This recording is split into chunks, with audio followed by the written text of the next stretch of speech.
How to start with no money. Yes, you can have a successful business, make tons of money, own your own time, and do what you want to do in your business.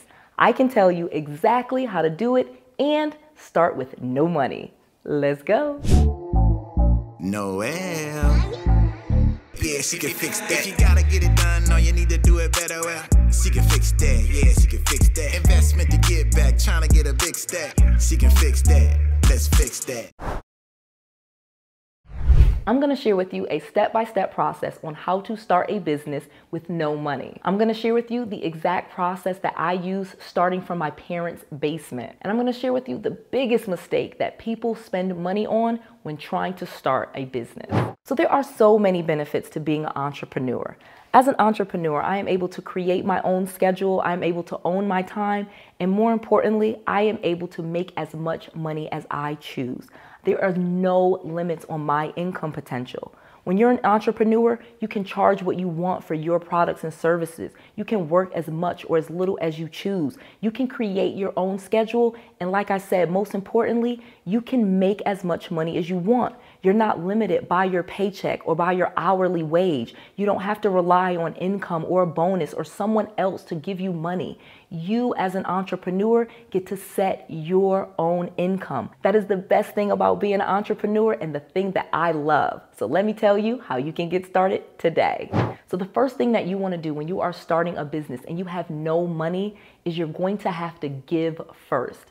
I know this sounds a little bit crazy because most of the time when we don't have money, we're looking for ways to make money. So we want to charge people for our products or our services immediately. But if you really have no money and you're trying to get money quickly, you should give first.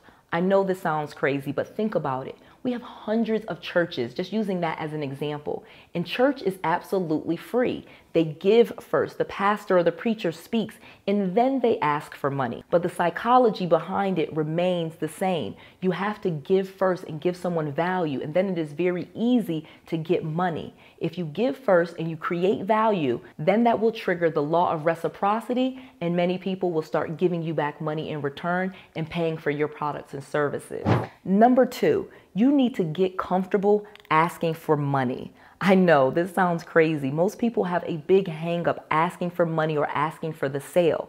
But if you want to make money and you're starting from zero, you cannot be afraid to ask, to make the request for money. Like I said, just using the same analogy, the church, they give information, they preach, they do whatever it is that they do, and then they ask for money. They don't not ask, they don't avoid it, they make the request. You must get comfortable asking for money or asking for a sale. It's not hard to do, but it is the only way to start with no money and then have money. Get comfortable asking. The next thing, and this is so incredible and an easy way to start from zero, start making offers. One of the things that I learned as a real estate entrepreneur is I needed to make offers. I needed to make offers on properties. I needed to make offers to clients. I needed to make offers to people on YouTube. I had to start making offers. In other words, I will do X in exchange for Y. I will package and price my thing and then sell it as something. You have to start making offers. And there's so many different ways to make an offer. You can say, all right, I will do these 3 things for you, and then you pay me this amount of money. Or I'm going to make this request. I've done this service for you. Now I'm going to make a request or an offer for you to give me money for that thing. Again, get comfortable asking for the sale, but more importantly, start crafting offers. What are you giving in exchange for the money? Make it easy for people to understand, no matter what it is that you're selling, whether it be a product or a service. In any case, you need to start making offers and asking for the sale if you really want to start making money. You don't need to have any money to start making offers. And last but not least, if you need money to get started, to actually have a business that's registered with the Secretary of State, or to get a professional phone number or a professional email or something like that, please make sure you start to think of ways to get investors. I have an entire playlist where I teach you how to start from zero and how to start a business from zero or with little money. Make sure you check out that entire playlist. So the bottom line is you have to start asking for money, whether it be from friends or families, even to just get started. Make sure you get comfortable asking for money and making an offer. Even if you need just a little bit of money to get started and you're saying, man, I at least need $100 and I don't even have $100, you can make an offer out of that. You can make an offer to your mom or your dad or your sister or your brother where they lend you the money to start your business and then you pay them back. Just because we say that you need money, it doesn't have to be your money, okay? You really can start a business with none of your own money. You may need just a little bit of money to actually register the business, but you can get that by making offers and making requests for money from other people. There is a way.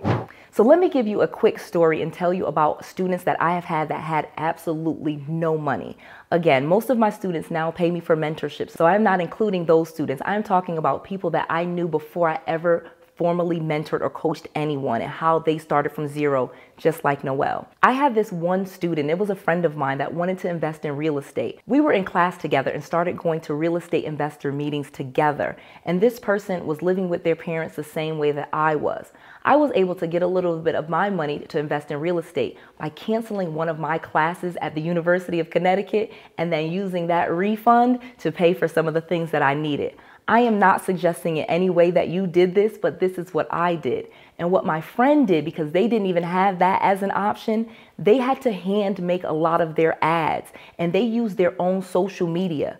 Noelle really wasn't great at social media and I didn't know the power of social media back then, but my friend was able to use Facebook and get so many leads for their business. They just started posting about what they were doing and asking and running ads basically on their own social media page for free. They didn't pay for any ads. They started using the connections and the networks that they had on social media. In other words, their friends or their followers on social media to help promote their business and get them leads. It was absolutely free and it was a game changer. I wish I would have known about social media back then. So I have written an entire book where I'm teaching you how to invest in real estate and have a business that makes tons of money starting from zero. My new book, Real Estate Millionaire Secrets, is available now and I'm giving it away absolutely free. You just cover the shipping and the handling. Go to noellsfreebook.com. That's Noelle, Noelles, noellsfreebook.com, and go check out my latest book so you can learn exactly what you need to do starting from zero and make lots of money in real estate and in business. I just want to make sure that you have all of the resources, all of the tools, and all of the knowledge that you need to be successful. This is Noelle, to your success.